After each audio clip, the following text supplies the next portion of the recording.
Bonjour à vous tous. Aujourd'hui, on va traiter un sujet très important concernant notre spécialité, la didactique, dans le cadre du module terminologie qui est intitulé par la pédagogie, présenté par moi, Zaït Erdoual. Donc, on va commencer tout d'abord par l'étymologie et l'origine. Le mot pédagogie vient du grec ancien pédagogia. Il est formé de deux mots, pédo, qui signifie enfant, agin, qui signifie conduire, guider et mener. À l'origine, le pédagogue était un esclave chargé d'accompagner l'enfant à l'école, de le surveiller et de l'éduquer moralement.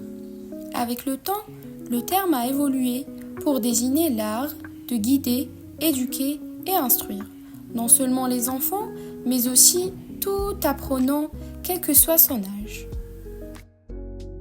Ensuite, définition moderne. Elle se consiste de la science, l'art et le but. Dans le domaine de la science, c'est la science de l'éducation des enfants.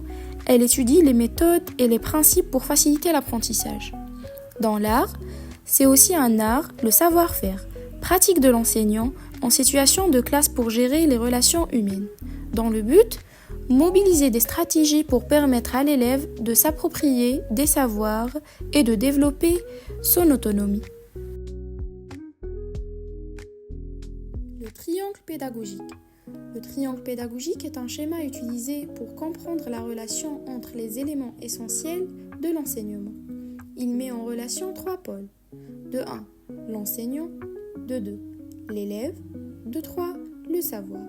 Ce modèle montre que la pédagogie repose sur l'équilibre entre ces trois dimensions.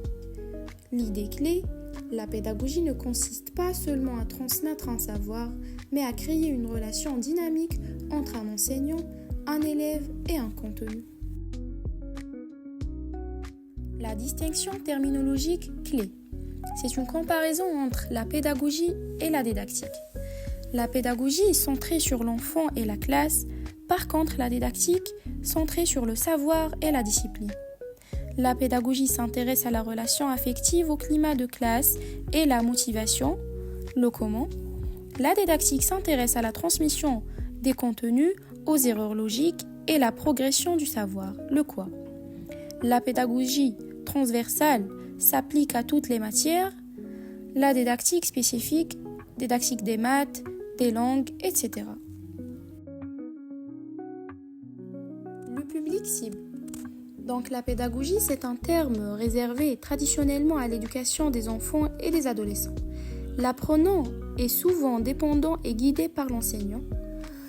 L'andragogie, c'est un terme désigne la formation des adultes, c'est-à-dire l'adulte apprend par besoin immédiat avec son expérience vécue et recherche l'autonomie. L'évolution du terme, de la tradition à l'action. Historiquement, la pédagogie était magistrale, le maître verse le savoir, transmission verticale. Aujourd'hui, on parle de pédagogie active, l'élève devient acteur de son apprentissage, travail de groupe, projet, classe inversée.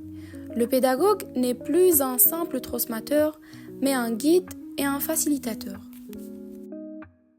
Enfin, le pédagogue n'est pas celui qui sait, mais celui qui sait faire un savoir. Merci pour votre attention.